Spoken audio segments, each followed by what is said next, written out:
तो स्टार्ट करते हैं स्टार्टर लेवल से। स्टार्टर लेवल के जो बेसिक कॉन्सेप्ट्स हैं वो हैं वर्ड, सेंटेंस, सब्जेक्ट, उसके काइंड, वर्ब, उसके काइंड्स, ऑब्जेक्ट, उसके काइंड्स, प्रेडिकेट एंड कॉम्प्लीमेंट। तो सबसे पहले the first thing first which is word. अब वर्ड की डेफिनेशन है such a group of letters which conveys complete meaning और सेंस। ग्रुप तब बनता है जब एक से ज़्यादा चीज़ें आपस में मिलती हैं। एक से ज़्यादा चीज़ें जब मिलेंगी तो वो ग्रुप बनेगा, एक से ज़्यादा लोग मिलेंगे तो वो ग्रुप बनता है। इसी तरीके से एक से ज़्यादा अगर लेटर, हरूफ आपस में मिलेंगे इंग्लिश में तो वो वर्ड बनाएंगे। अब वर्ड तब तक हम किसी ग्रुप को नहीं कहेंगे जब तक वो कोई कंप्लीट मीनिंग या सेंस प्रोवाइड ना करे। फॉर एग्जांपल पहला ग्रुप जो है हमारे पास वो है बॉक्स। अब बॉक्स को अगर देखें तो इसकी मीनिंग होती है डब्बा, BOX, बॉक्स, डब्बा। अब इंग्लिश का एक ग्रुप है वर्ड लेटर्स का और मीनिंग भी कन्वे करता है, तो इसको हम कहेंगे कि ये जो है वो वर्ड है। दूसरा डोर। अब डोर में हम चार हमने जो है वो हरूफ मिला के एक ग्रुप बनाया। अब इसको ग्रुप इसलिए बोल रहा हूं मैं कि पहले इसको एनालाइज करेंगे कि whether it conveys a complete meaning और नॉट। तो डोर की मीनिंग होती है, माने होती हैं दरवाज़ा, मतलब इसकी भी माने निकलती है, इसकी भी मीनिंग है और सेंस कंप्लीट निकल रहा है, तो इसका मकसद है कि ये वर्ड है। अब आ जाते हैं तीसरे पे जो है पेन, PEN। 3 हरूफ इसमें है, 4 हरूफ इसमें है, 3 हरूफ इसमें, मतलब ये ग्रुप्स हैं। अब आखिरी है पेन। पेन का अगर हम देखें तो पेन की मीनिंग होती है कलम या पेन, अमूमी तौर पे हम इसको बोलते हैं पेन। अब साबित ये हुआ कि ये तीनों के तीनों ग्रुप्स ऑफ लेटर्स मीनिंग भी कन्वे करते हैं और ग्रुप भी हैं, तो मतलब ये वर्ड्स हैं।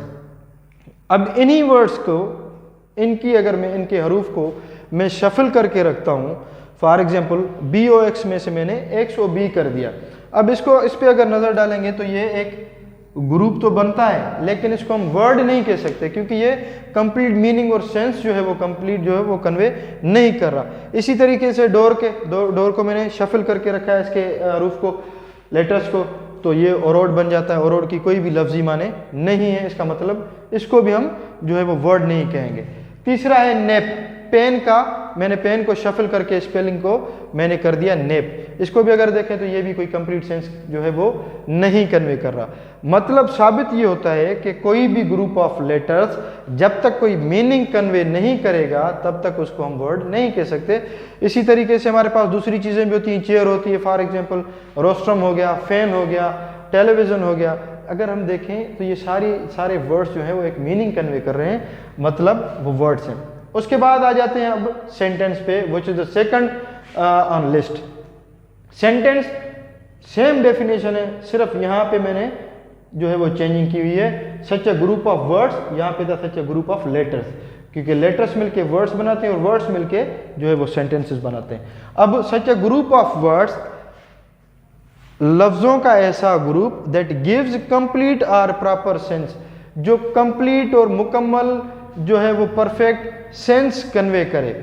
इसी तरह उसी पैमाने पे हम इसको भी जांचेंगे, इसको जांचने की कोशिश करेंगे सेंटेंस को कि ग्रुप तो है, क्या वो प्रॉपर मीनिंग कन्वे करता है। अगर वो मीनिंग कन्वे करता है तो वो सेंटेंस कहलाने के काबिल है।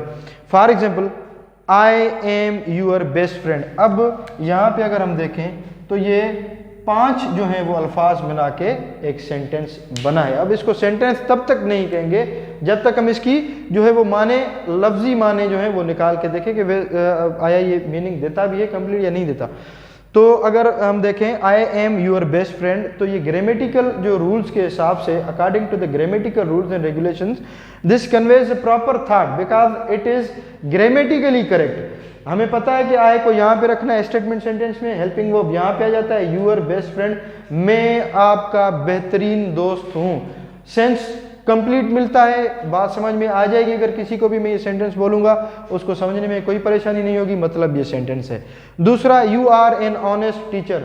You are an honest teacher, आप एक ईमानदार उस्ताद हैं। इसको भी अगर हम देखें तो ये लफ्जी माने इसकी कंप्लीट निकलती है, इसमें कोई भी जो है समझने में दिक्कत या परेशानी नहीं होती। अब जिस तरह मैंने इन लेटर्स को शफल करके रखा था वर्ड में से, इसी तरह से इन सेंटेंस में से वर्ड्स निकाल के मैं उनको शफल करके रखूँगा। आए देखते हैं इनकी माने निकलती या नहीं निकलती। तो सबसे पहले your am best I friend. अब if we analyse upon the grammatical rules, ये जो सेंटेंस है ये जो है ये कंप्लीट सेंस या मीनिंग कन्वे नहीं करा, बात समझ में नहीं आ रही। यूर तुम्हारा, एम हूँ, बेस्ट बेहतरीन, आई में, फ्रेंड दोस्त। अब ये ग्रामर के हिसाब से ये सेंटेंस जो है वो इनकरेक्ट है या इम्प्रॉपरली जो है इसकी स्ट्रक्चर रखी गई है। दूसरा, an you are honest teacher. अगर इसी जुमले को हम ऊपर देखें तो you are an honest teacher और ये है एन यू ऑनेस्ट टीचर। सारे वर्ड्स को शफल करके रखा है, which again fails to convey the proper sense और meaning, which means these both of these sentences are not sentence, these are just a group of words. Similarly ये भी ऊपर अगर देखें तो ये कंप्लीट मीनिंग देते हैं ऊपर के तीनों वर्ड्स, नीचे अगर आए तो ये तीनों के तीनों जो हैं वो वर्ड्स बनते ही नहीं हैं, वो मीनिंग उनकी कोई निकलती नहीं है। तो अब साबित ये हुआ, जाहिर ये होता है कि वर्ड हो या सेंटेंस हो, इन दोनों के लिए ये जो है ये पैरामीटर, ये फार्मूला है, वो क्या है? अ वर्ड और a sentence must convey complete sense और मीनिंग। ये पैरामीटर है, आप इसको यार्डस्टिक बोलें, पैरामीटर बोलें या पैमाना बोलें, जो भी है यही है। अगर इस पैमाने पे सेंटेंस या वर्ड पूरे नहीं उतरते तो ना हम उनको वर्ड कहेंगे और ना हम उन्हें सेंटेंस कहेंगे। तो उम्मीद है कि आपको ये जो है वो कॉन्सेप्ट दोनों समझ में आ गए होंगे। अगर समझ में आ गए हैं तो फिर आगे बढ़ते हैं। अगर आपको इनमें कोई चीज़ समझ में नहीं आई तो मुझे कमेंट्स में मेंशन कर दीजिएगा इंशाल्लाह। इनके साथ साथ अगर कोई दूसरी चीज़, अगर कोई दूसरी कन्फ्यूजन है आपको तो वो भी कोशिश करूँगा कि वो आपकी क्लियर करूँ मैं। अब जैसे कि सेंटेंस को हमने डिफ़ाइन किया, सेंटेंस की डेफिनेशन और उसकी स्ट्रक्चर आपको समझ में आ गई होगी। उसके बाद जो नेक्स्ट टॉपिक है सेंटेंस में स्टार्टर लेवल में, वो हैं kinds of sentences. Basically English language में जो है वो 5 काइंड्स ऑफ सेंटेंसेस होते हैं, जो statement sentences, interrogative sentences, objective sentences, exclamatory sentences, imperative sentences. ये 5 बेसिक जो है वो काइंड्स ऑफ सेंटेंसेस हैं। आगे मज़ीद और काइंड्स भी हैं वो with respect the combination of sentences, जिसमें सिंपल, कंपाउंड और कॉम्प्लेक्स आ जाते हैं, लेकिन वो अलग टॉपिक है जो है वो प्रोफेशनसी लेवल का या प्रोफेशनल लेवल का। तो 1 बाय 1 मैं कोशिश करूंगा कि आपको ये चीज़ें, ये काइंड्स जो सेंटेंस के हैं वो समझ में आ जाएं। सबसे पहले स्टेटमेंट सेंटेंसेस। अब स्टेटमेंट सेंटेंसेस वो होते हैं जो 2 काम करते हैं, या तो किसी चीज़ को करने का बताएंगे या किसी चीज़ को करने से इनकार करने का बताएंगे या किसी चीज़ से इनकार का बताएंगे। For example, those which affirm affirm और डिनाई समथिंग, वो सेंटेंसेस, ऐसे सेंटेंसेस जो किसी काम को करने के लिए बताएं या जो किसी काम को मना करने के लिए बताएं या किसी काम से इनकार करें। For example, you work very hard. अब ये भी अफर्मेटिव में है और दे डोंट नो मी, ये भी अफर्मेटिव में। मतलब इस किस्म में 2 जो है वो काइंड्स आ जाते हैं। एक ऐसे जुमले जो किसी काम को करने के लिए बताएं और दूसरे ऐसे जो किसी काम से मना करें। यू वर्क वेरी हार्ड, आप जो है वो बहुत ज़्यादा मेहनत करते हैं, और दूसरा है दे डोंट नो मी, वो मुझे नहीं जानते। अब ये हो गया स्टेटमेंट। स्टेटमेंट में 2 चीज़ें आ जाती है, एक तो ये अफर्म करना और दूसरा डिनाई करना, मतलब नेगेटिव भी इसी में आ जाते हैं। उसके बाद जो है वो है दूसरा जो काइंड ऑफ सेंटेंस है, दैट इज इंटेरोगेटिव सेंटेंस। अब इंटेरोगेटिव सेंटेंसेस ऐसे जुमले होते हैं जो कोई सवाल पूछने में काम आए। अब इंग्लिश में सवाल 3 तरह से, 3 तरीकों से पूछे जाते हैं। एक तो होता है WH वर्ड से, वाट, वेन, वाई, हुज, इस तरह हम सवाल पूछते हैं। और दूसरा होता है हेल्पिंग वर्ब से, जिस तरह do, is, am, are, will, would, should, ये सारे हेल्पिंग वर्ब्स यूज करके हम कोई भी क्वेश्चन पूछते हैं। तीसरा जो तरीका होता है वो होता है इनडायरेक्ट क्वेश्चंस पूछने का। For example, tell me what you have done. अब ये भी थोड़ा जो है वो टॉपिक, वो जो है वो फंक्शनल लेवल का टॉपिक है, तो इस पर हम ज़्यादा बात नहीं करेंगे। फिलहाल हम we'll try to stick to the starter level only. Interrogative sentence में जैसे मैंने पहले बताया कि ये 2 तरीकों से स्टार्ट होते हैं, या तो WH वर्ड से स्टार्ट होंगे, मैंने पहले लिख दिया है, या हेल्पिंग वर्ब से स्टार्ट होंगे। अब व्हाट इज यूर नेम, आपका नाम क्या है। अब इस पे अगर नज़र डालेंगे तो ये जुमला स्टार्ट हुआ है, क्वेश्चन स्टार्ट हुआ है व्हाट से, which means it's an interrogative pronoun, WH word. उसके बाद does she arrive on time, क्या वो टाइम पे पहुंचती है, हेल्पिंग वर्ब से क्वेश्चन स्टार्ट हुआ है। ये दूसरा तरीका है कोई भी क्वेश्चन पूछने का। तो ऐसे जुमले जो कोई सवाल पूछने में काम आए तो उनको हम इंटेरोगेटिव सेंटेंसेस कहते हैं। आपको ये चीज़ ज़हन नशीन कर लेनी है कि ये दो तरीकों से स्टार्ट होते हैं, या तो हेल्पिंग वर्ब से स्टार्ट होंगे या तो इंटेरोगेटिव प्रोनाउन से स्टार्ट होंगे। उसके बाद जो तीसरा काइंड है वो है ऑप्टेटिव सेंटेंसेस। अब इसकी अगर डेफिनेशन हम देखें, those which express a wish, ऐसे सेंटेंसेस जो कोई विश करने में विश को एक्सप्रेस करने में मदद करें या जो विश को जाहिर करें, ऐसे जुमलों को हम कहते हैं ऑप्टेटिव सेंटेंसेस। उसके मैंने एग्जांपल नीचे लिखे हुए हैं, दो एग्जांपल्स कोट किए हैं। मे यू लिव लॉन्ग, तुम्हें ज़्यादा हयाती मिले, तुम्हारी उम्र लंबी हो, इसका मकसद ये होता है, ये एक दुआ वाला सेंटेंस है, दुआ वाला फिक्रा है, जुमला है। दूसरा गॉड सेव द किंग, खुदा बादशाह को महफूज रखे या अपनी हिफ्ज़ व अमान में रखे। अब ये दोनों दुआ से रिलेटेड सेंटेंसेस हैं, इनको हम इस किस्म की सेंटेंस को हम कहते हैं ऑप्टेटिव सेंटेंसेस। उसके बाद तीसरा सेंटेंस, चौथा kind of sentence which is exclamatory sentence. अब ये सेंटेंस जो है ये भी व्हाट या हाउ मतलब WH वाले एक्सप्रेशन से स्टार्ट होता है, लेकिन इसमें और इंट्रोगेटिव सेंटेंस में फ़र्क है। वो भी WH वर्ड से स्टार्ट होता है और ये भी WH वर्ड से और हेल्पिंग वर्ब से स्टार्ट होता है, लेकिन फ़र्क है।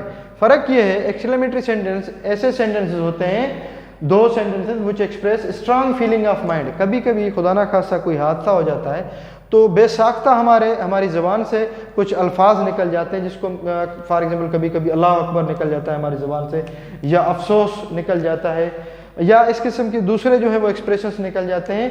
वो सडन होते हैं, वो जो है वो डेलिब्रेट नहीं होते। मतलब जब हम इस तरह का कोई वाक़या देखते हैं या कोई खुशी का कोई इवेंट होता है तो खुशी में भी हमारे मुंह से कुछ ऐसे अल्फाज निकल जाते हैं जिस तरह वाह वाह या बहुत अच्छा या वाव, इस तरह के अल्फाज जो है वो निकल जाते हैं। इनको हम कहते हैं sudden strong feelings of our mind. अब इस तरह के जुमले दो वर्ड से स्टार्ट होते हैं, एक होता है वाट अ, इसको आपने नोटिस करना है इसको, उसमें वाट अ नहीं आता, वो सिर्फ इंटेरोगेटिव जो है वो इंट्रोगेटिव प्रोनाउन में सिर्फ वाट आता है। इसमें वाट अ और हाउ, और दोनों की स्ट्रक्चर भी चेंज है। फॉर एग्जाम्पल अगर इस पे हम नजर डालें, how old she is, how old she is, वो कितनी बूढ़ी है। और दूसरा what an interesting story it was, ये कितनी दिलचस्प कहानी थी। तो इसकी अगर स्ट्रक्चर देखें तो इसमें हाउ ओल्ड शी इज, इसमें हेल्पिंग वर्ब एंड में आया हुआ है और इसमें भी हेल्पिंग वर्ब एंड में आया हुआ है।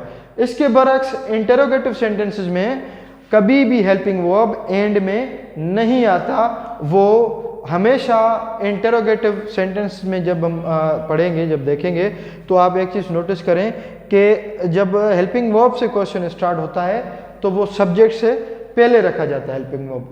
वहाँ पे एक्सक्लेमेटरी सेंटेंस में सिचुएशन चेंज है, वहाँ पे हेल्पिंग वर्ब एंड में आ रहा है। और दूसरा व्हाट इज योर नेम, अगर इस पे भी हम नजर डालें तो WH वर्ड के डायरेक्टली बाद हेल्पिंग वर्ब आ जाता है। इसमें आखिर में क्वेश्चन मार्क आता है, इसमें आखिर में एक्सक्लेमेशन मार्क आ जाता है। जिस तरह मैंने एक्सक्लेमेशन मार्क में यहाँ अलग से लिख लेता हूँ ताकि आपको आसानी से समझ में आ जाए, इसको थोड़ा बोल्ड कर देता हूँ। ये होता है एक्सक्लेमेशन मार्क। एक्सक्लेमेटरी सेंटेंस में एक्सक्लेमेशन मार्क होता है और इंटेरोगेटिव सेंटेंस में इंटेरोगेशन मार्क होता है। उसके बाद लास्ट जो किस्म है, जो काइंड ऑफ सेंटेंसेस है, वो है इंपरेटिव सेंटेंस। अब इंपरेटिव सेंटेंसेस की डेफिनेशन को अगर हम देखें, गौर करें, तो हमें पता चलता है कि ये तीन काम करते हैं। सबसे पहले डेफिनेशन पे आते हैं, those which express a command, request और प्रोहिबिशन। ऐसे जुमले जो किसी चीज़ के करने का हुक्म दें या कोई जो है वो रिक्वेस्ट करें, मेहनत करें, या दूसरा जो किसी चीज़ को करने से मना करें। अब बेसिकली अगर देखें तो ये तीनों का काम एक ही है, ये नसीहत के ही काम आते हैं। किसी चीज़ को मना करने से हुक्म हो, नसीहत हो या रिक्वेस्ट हो, वैसे ये तीनों एक ही काम होते हैं। अमूमन अगर देखा जाए तो। For example speak the truth, अब ये एक हुक्म भी हो सकता है, ये एक नसीहत भी हो सकती है, ये एक रिक्वेस्ट भी हो सकती है। स्पीक द ट्रुथ, सच बोला करो। अब इस किस्म के जुमलों में सब्जेक्ट नहीं होता तो यू जो है वो अंडरस्टूड होता है इसमें, मतलब आप या तुम।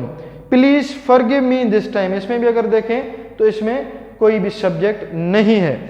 डोंट वेस्ट फूड, खाना ज़ाया नहीं करो, मत करो, इसमें भी कोई सब्जेक्ट नहीं है। एक और चीज़ अगर हम गौर करेंगे तो हमें पता चलेगा कि ये जो है डायरेक्टली जो हेल्पिंग वर्ब या मेन वर्ब से स्टार्ट होते हैं, या प्लीज़ वर्ड का इसमें इस्तेमाल हुआ है और इसमें कोई भी सब्जेक्ट बज़ाहिर नहीं है। तो ये है पांचों जो काइंड्स ऑफ सेंटेंसेस, जो बेसिक काइंड्स ऑफ सेंटेंसेस हैं सेंटेंस के कैटेगरी में।